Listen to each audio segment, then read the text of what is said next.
Today I'm with someone I truly admire and someone I really like. Thank you for coming, Lexi, to Moments with Anastasia.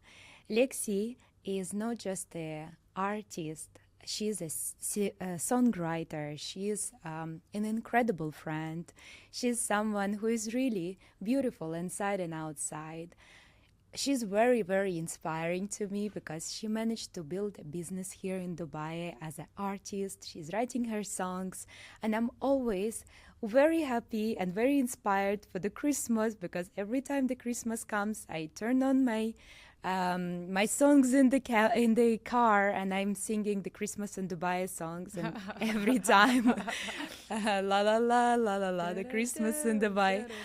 Yes, exactly. So every time I'm happy about that and I'm very excited. Thank you, Lexi, for coming to Moments with Anastasia. Thank you for giving me the opportunity to be here. Thank you for being you. And I'm very excited to start our release moments together. Lexi, how do you feel today? I'm feeling good.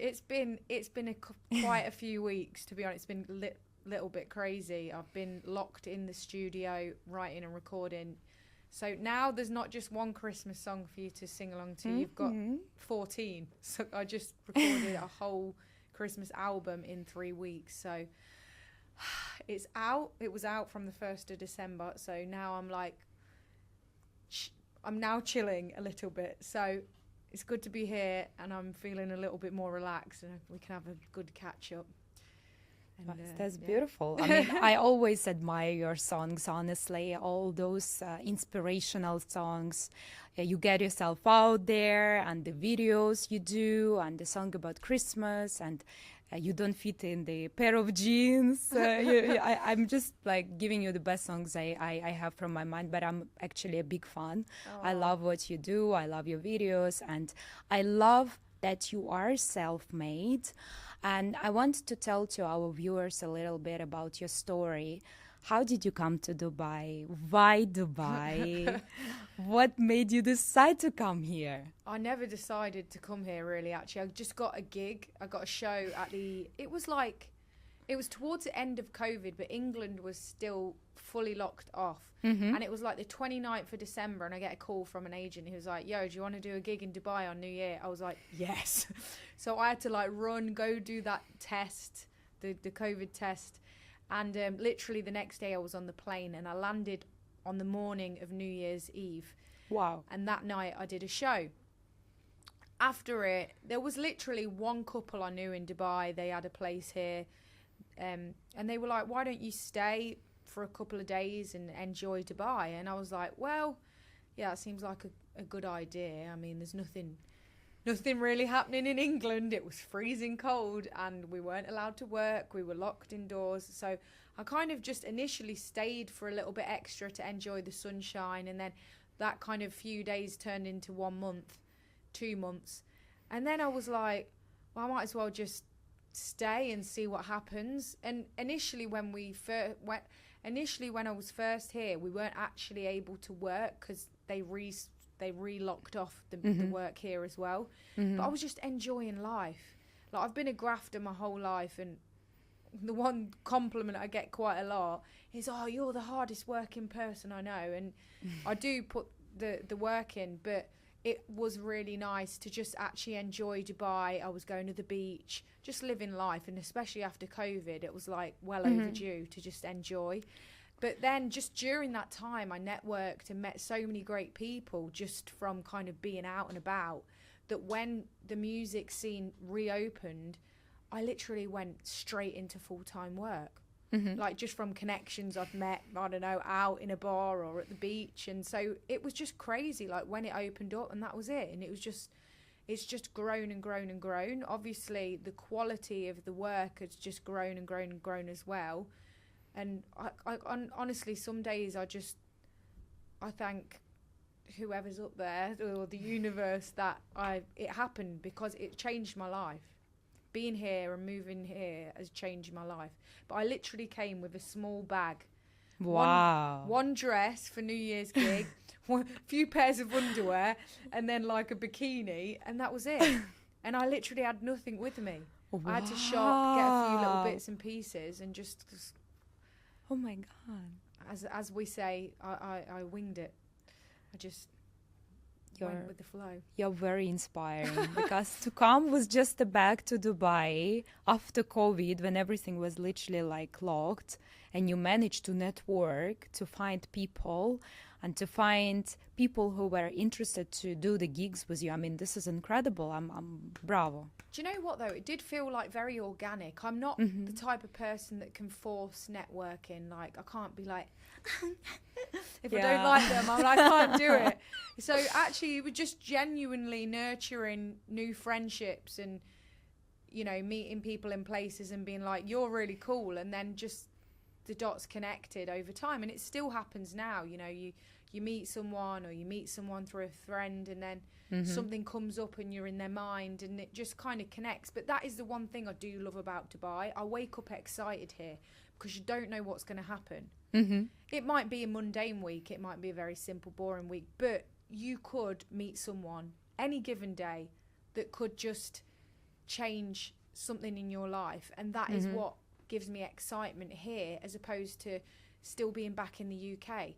I feel like the opportunities I've had here would have been given to people that are already highly established in the pop scene. For example, you know, the pop stars. I've sang for Gucci, I've sang for Killian, I'm going to be singing for Sephora, I've did Jack Daniels, Google, like these incredible brands, international, worldwide brands. If you're in England or in America, those opportunities are going to people that are already, you know, famous or big, yeah. You know, big. They're big, yeah. And I like here that those things are up for grabs. It's like it gives me I wake up with the fire in my belly that there's potential and opportunity here, and that is what I do love about being here. I mean, it's beautiful. Yeah. I want to know, when did you realize that music was not just a hobby for you? Wow, that's a good question. Some days it still feels like a hobby. Obviously, there's two sides of it. You know, people get shamed for being honest about how they make their money in terms of music. But the reality is, you know, it's smoke and mirrors. Most of us are having to sing in bars. Most of us are having to sing covers. Most of us are having to go and sing at someone's wedding, Bridezilla's wedding. Do you know what I mean? That's how we pay the bills until things can really go to the next level. And the other thing that people forget is actually creating the music is also a hemorrhage of money that goes out unless you're completely self-sufficient. So I spend a lot of money, you know, traveling to Nashville, traveling to London, booking studios, booking musicians, creating, mixing, mastering, marketing. Like the money just goes psh, psh, psh. And then so I'm having to sing, you know, in bars, restaurants, weddings to fund my passion, what I really, really love. And I do believe, you know, wholeheartedly that one day it's going to come back to me. I'm waiting for the day, but it's going to it's come.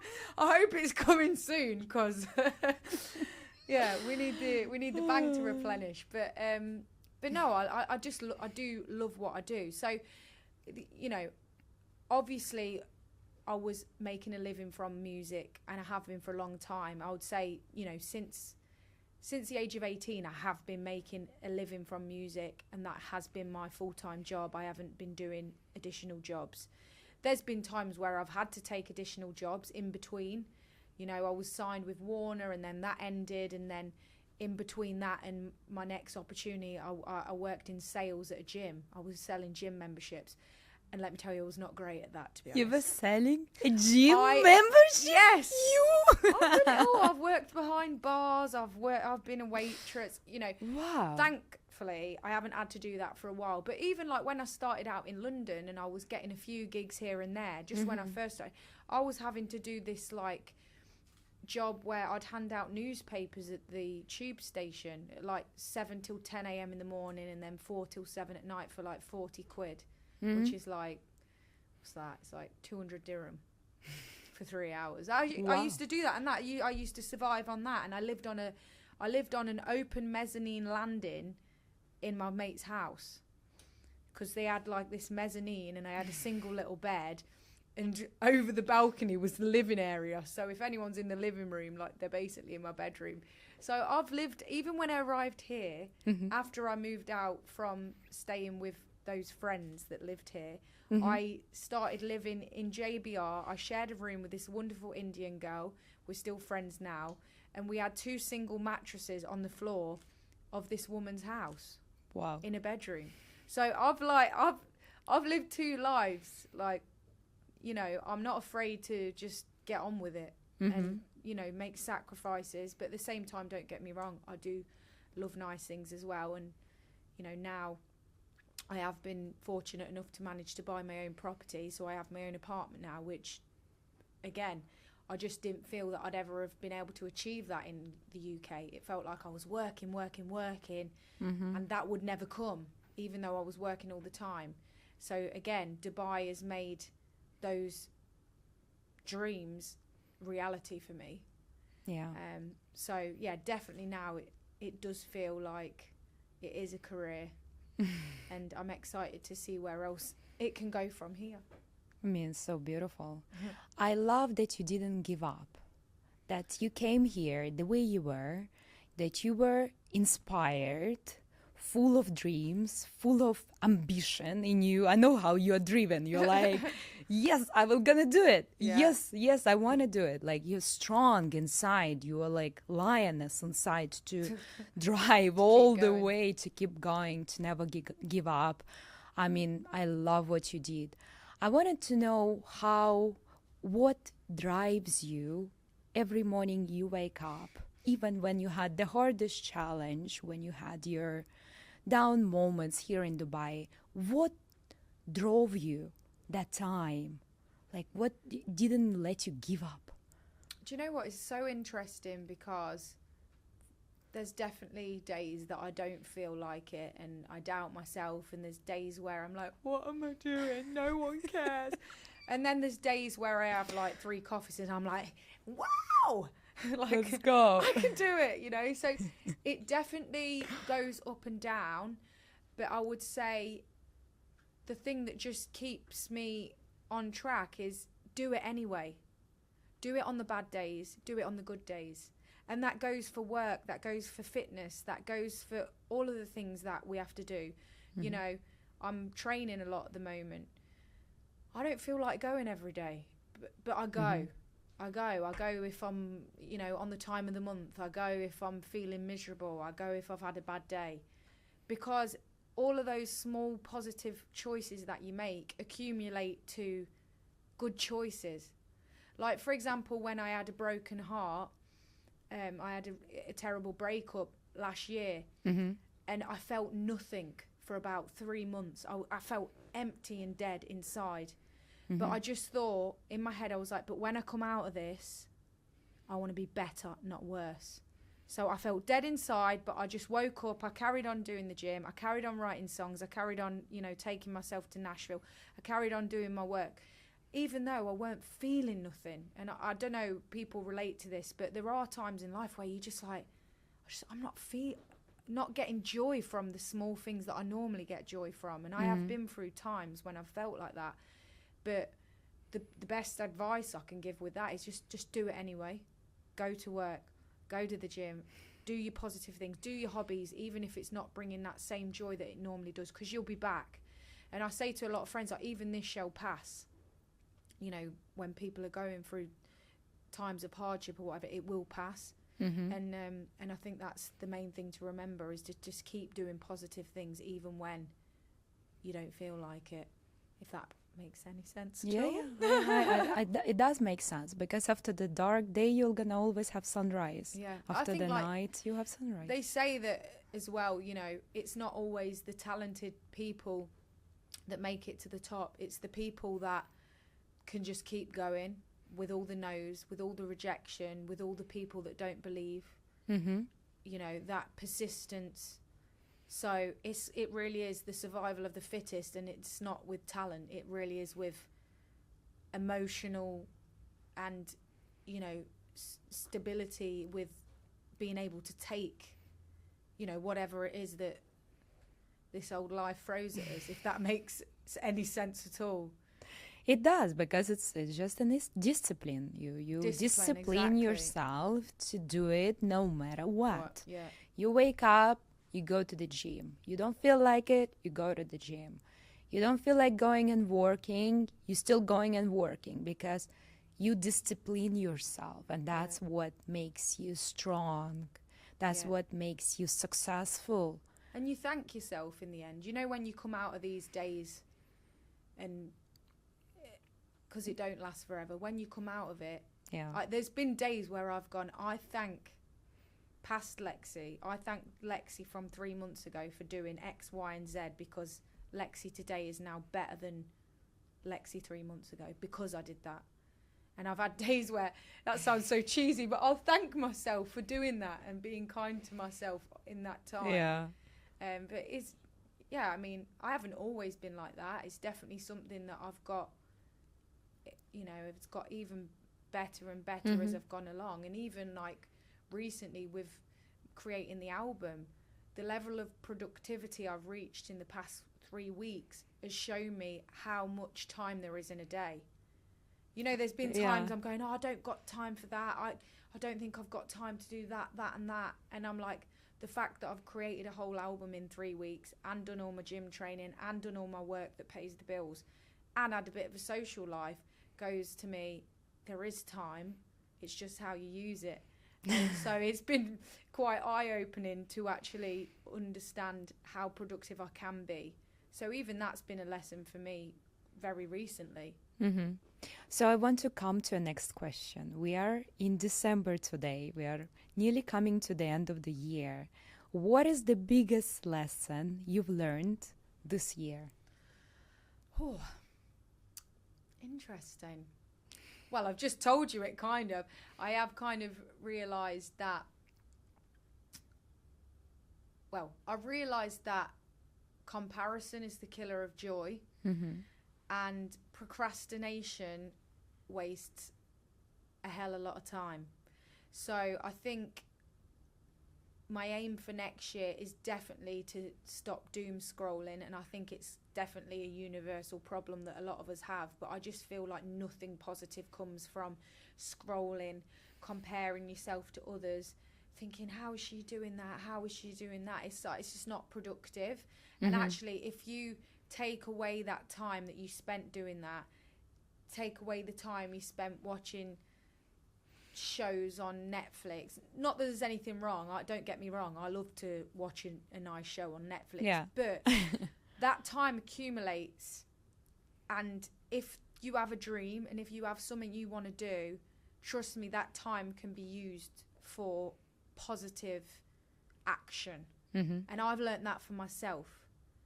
You know, I've always thought, I work really hard, and I do, but having worked how I've worked in the past month on this Christmas album, I'm like, there's a level up to the hard work that I can be doing. And I think the big thing I've learned this year is embracing the future.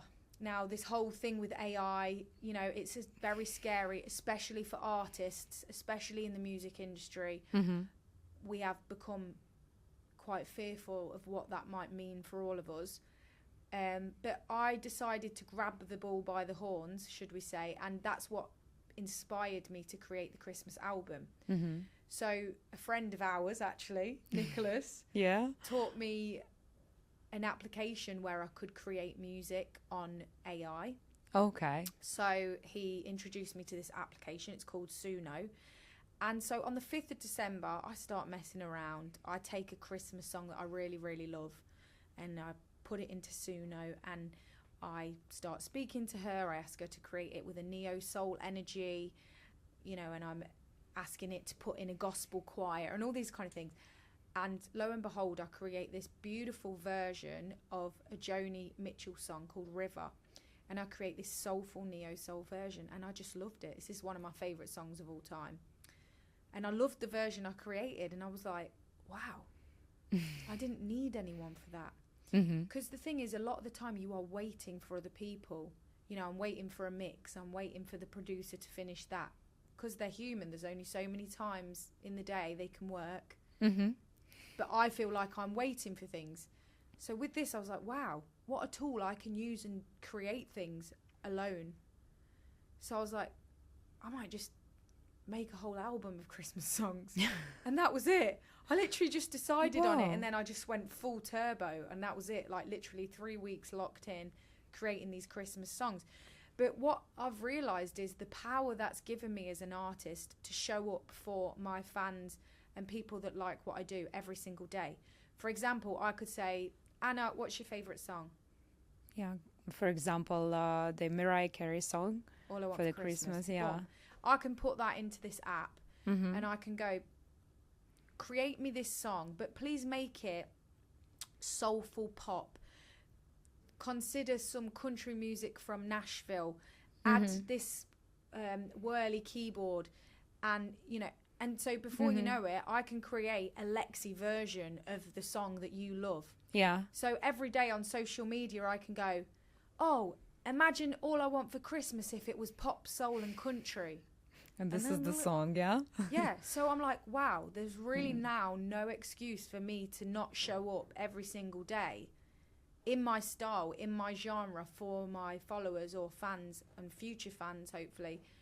So I'm excited about next year to see what I can Do create what and- you can yeah. create, yeah. So I'm kind of embracing I'm embracing the future. That's really great. So that's what I've learned. I mean, it's so interesting because with AI, you can do so many things. You can create songs, you can create videos, you can create pictures. And I feel that it comes back to you as who you are because it's your personal brand, because anybody can do that. You see, you are creating your own version of song. So people come to you because of you, because of who you are, because of that emotional connection you've built with people. And I love, by the way, what you do, Coffee with Lexi. I love the talks you do. Basically, airing all my dirty Yeah. laundry to the world. I like how you do it. You make yourself a coffee, or you're in a coffee shop, and then you have a makeup, and then, okay, let's talk about that. Yeah. I like these opportunities which it gives to your fan to know who you are, and that's how the emotional connection will gonna happen. Yeah. I want to talk more about your new album. Tell us what is about your new album. What is the story? What would you like to show to the world with this new album? As I say, it was more of a challenge to myself of what I could achieve in the space of 3 weeks. But that being said, I am so proud of what I've created, and I wanted to really make it fun, challenge myself. I've collaborated with a lot of different artists, so I rounded up a lot of the great artists in Dubai. I was like, yo, do you want to come on a song, jump on a song? My house was like a revolving door. I had different singers in and out every day. Wow. So there's like some amazing collaborations on the album. I did a version of Silent Night with one of my best friends, but she's also quite a big star online, TikTok and Instagram. She's called Red.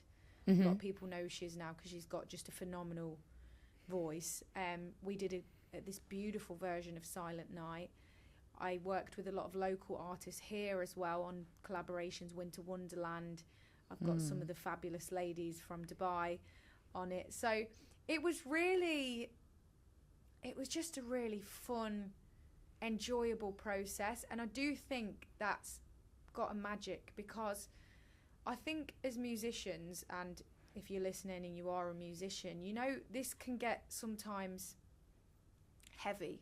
I don't know if that makes sense. It gets a bit heavy, you know, really, really trying to make the content, trying to make that. It feels like a full-time job. Yeah. So sometimes it's nice to just strip it back and enjoy the creation, you know, and definitely having that tool of the AI to assist me with the production obviously makes it less expensive to do. So of course I can enjoy the process a bit more because it's not costing me as much money. But all in all, just having people collaborating. And I have a saying that I started to use this year, which is people at the top collaborate and people at the bottom compete. And I think there's just something really beautiful in not being egotistical. I love to show off my talented friends. I don't care if they sing better than me, if they've got higher notes than me, if they've got more followers. I want to go, I know what I do and I know what I'm good at, but check out my girl who is incredible, and I love to share and resources and talents, and so I just love to collaborate for that reason alone, but yeah, I mean, the album's just, it is what it is. I've made it and I've shoved it out in the world. It's so me. It's like soulful country pop versions of your favourite Christmas songs. Mm-hmm. And it's just really fun and light-hearted. And I don't know what more to say other than just you have to listen to it. Go put it on, put your tree up and just enjoy the vibes, because it's a refreshing twist on some of your favourite Christmas songs. Mm-hmm. I mean, I love the way you say that you collaborate who are on the top, because I know a lot of people who are looking at others on social media and keep comparing. Okay, so I'm not good enough, or yeah, I'm not good at this, I'm not good at that. And they keep on comparing themselves with other people who are definitely a bit higher they are, maybe financially or business-wise. And that makes me feel like you're just wasting your energy, because that energy to preserve inside you is very important, because that's how you drive yourself every day. Like, even for me, I used to be one of them, let's say Frank. I used to compare myself to other people and feel like, oh my God, oh my God, yeah. Like I used to feel like, oh wow, she's better than me. She has better legs than me. She's much more prettier than me. I don't know anything. And then I realized that I should work on the best version of myself. Yeah.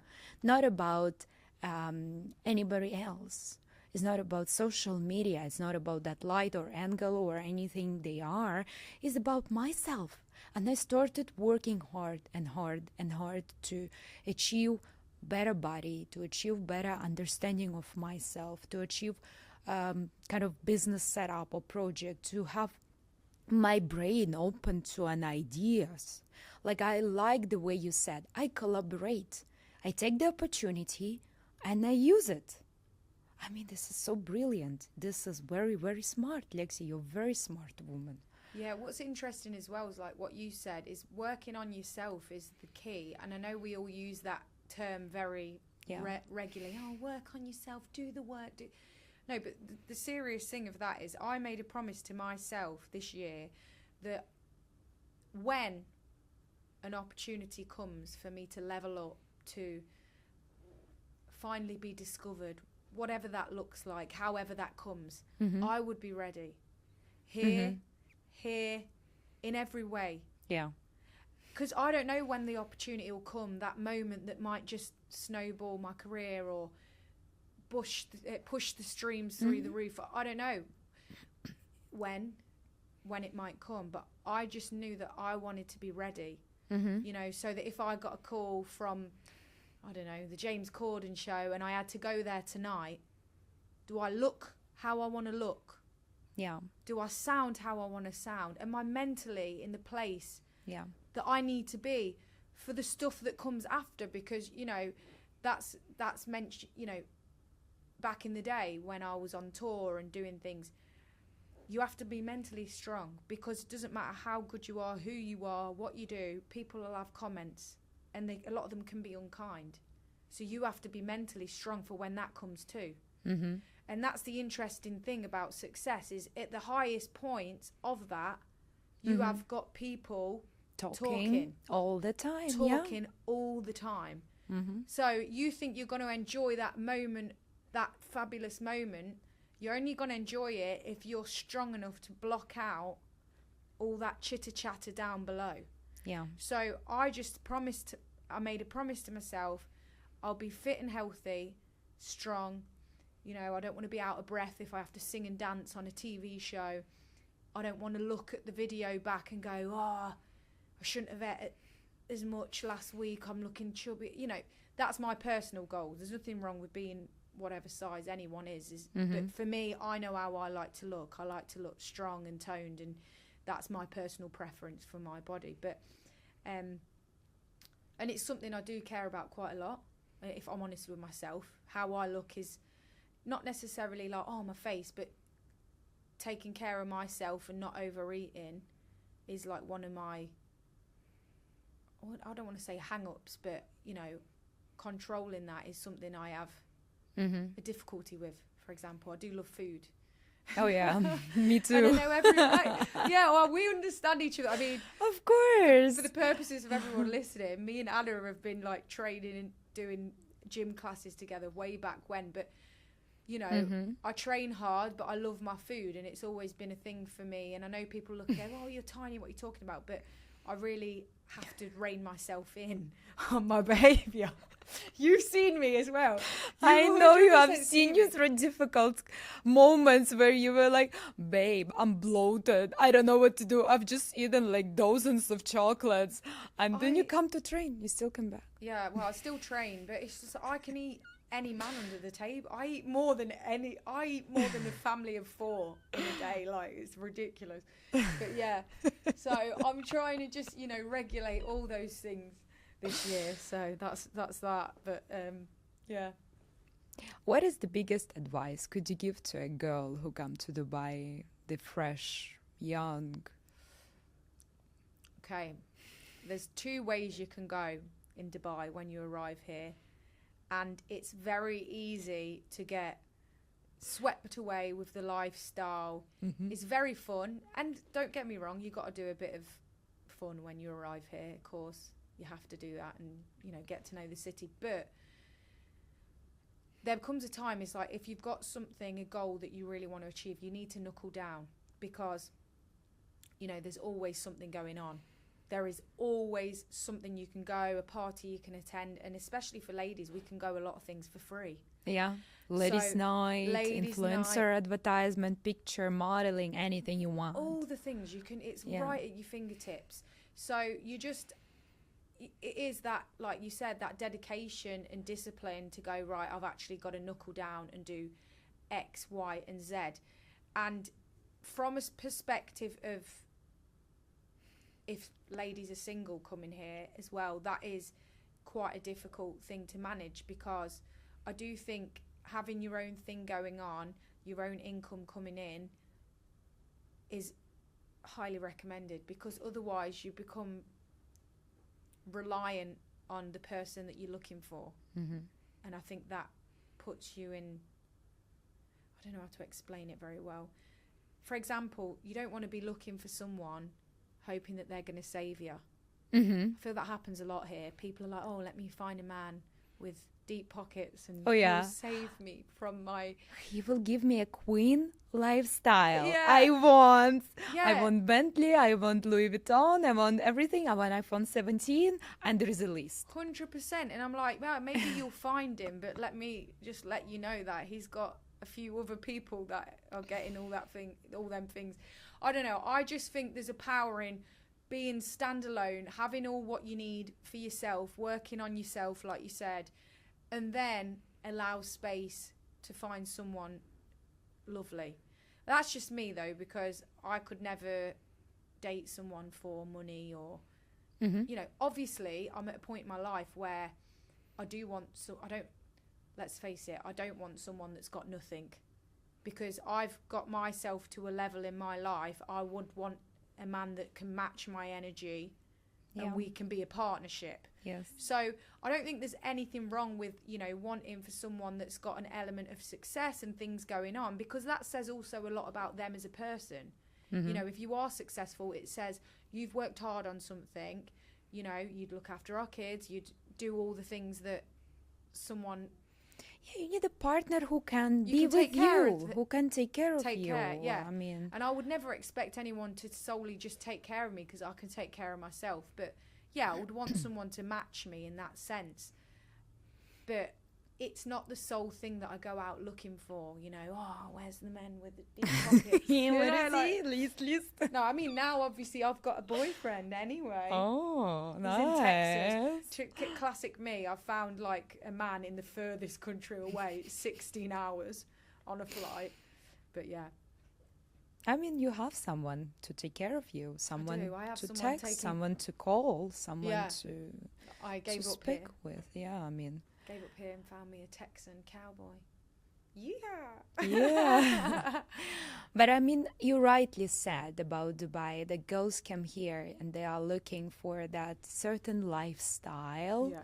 which marketing of Dubai. I mean, don't get me wrong, I like how everybody markets Dubai as the top luxury city in the Well, world. it is. It's Yeah, it amazing. is. I mean, it has everything you want, and it's very clean. It has big Safe. opportunity. It's safe. I mean, everything. But overall, if you're looking for someone who can finance you here, that's like also big no for me, because I feel that you need to grow yourself as who you are. You need to have a dream, and I know nowadays gentlemen's, they're not looking for a pretty girl anymore, someone who can just simply say, please take care of me, I'm here, I'm pretty. No, they want someone driven. They want someone with goal, someone with the ideas which they want to do a business from. Yeah, someone who has dream, Yeah. not just buy me this, buy me that. I mean, and in Dubai is very common, and I purely me myself, I really don't really appreciate that. I think the thing is as well, there's nothing wrong with having the dream of, having a family and, wanting to take care of children. Like, so that's not to undermine women that are, that is their goal. And that's also fine. I think there's beauty in that, especially as well when you look back, like my parents have been together basically their whole life. They've only ever been with each other. It's beautiful, but that's so rare. But like when you take it back, that was kind of more the goal. You'd meet someone to do life with, and they both just work normal jobs their whole life, and they have a home, and they had us, and Of course. so there's nothing wrong with a simplistic life where that's what you want. I think there's beauty in that as well. But I think you can always see through whether that's the goal or whether the goal is, to be swanned around in, private jets and everything. There's a difference between. Yeah, I know. There's a difference between a lifestyle and between the real life here in Dubai. My last question would be, what would you tell as an advice to a younger Lexi back then when you were just dreaming about who you are today? What would you tell her? I'd tell her you should learn the guitar while you're young, because it's really hard now. That's my biggest regret in life. And do you know what? I've played the guitar badly for 10 years now, and it's my biggest frustration is why haven't I learned it yet? I do so much. It's not that I'm lazy. Like, I know I'm not lazy, but I just have a mental block. I'm like, girl, just sit down and learn the guitar, because it would make my life so much easier if I could just pull up at any place with the guitar and play my songs. So that really, again, for the umpteenth year running, that's on the to-do list. But no. So, okay. Advice for non-musicians. I think... Oh, I need to think about this. Take your time. I'd say the thing that I do that has most benefited me all round is I've invested in myself. And when I say that, I've done it tactically across the board. If it's I've invested in a property that allows me free time to do the things I love. Or when I first arrived, I could see what people appreciate here. People do appreciate designers and expensive shoes. What did I do? I went and bought some expensive shoes. I went and had my dresses handmade. And then every time I sang on an event, the women would be staring down at my feet and going, where's your dress from? And I'll be like, I designed it. And of course the shoes are red bottoms. And they're watching my feet and they're like, and I'm like, yes, honey, they are. I'm not like that at all, if that makes sense. Like I wouldn't call myself a materialistic girl, but I got the memo, and I saw what I needed to do, and I invested in the right things with a bit of tactics, should we say? There was definitely tactics there. Strategy. Yeah. I invested with a bit of strategy. So I think what the difference between me and some other people here is that people go and spend money on expensive things and random bags and going out, and I'm spending my money on music, property, certain pieces that I know will help and benefit me and make me be perceived in a certain way. So I would say that is what has set my journey apart from other people. I love that. So strong. And I love the energy you're saying it with. I can feel you have so much experience. Lexi, in few words, can you give some review? How do you feel about the setup? How do you feel about me being a host of the show? Just in few words. Watching you create the show has been amazing. Obviously, we've known each other for, I'd say, 5 years now. Yeah, quite 5 years. near the beginning of when I arrived in Dubai. And when you first told me, oh, I'm gonna be a lifestyle coach and I'm gonna have a podcast, I know how it is when you tell friends that. You think you can feel from them, they're thinking, what? You're doing what? You're doing what? And I've just loved watching you just plow ahead and do the idea that you had in your mind. And look at this now. I mean, you've got incredible setup, a successful podcast, you've got your content's going viral, and it's like, go you, girl. Thank you very much. Thank you for coming today. Thank you for spending your time.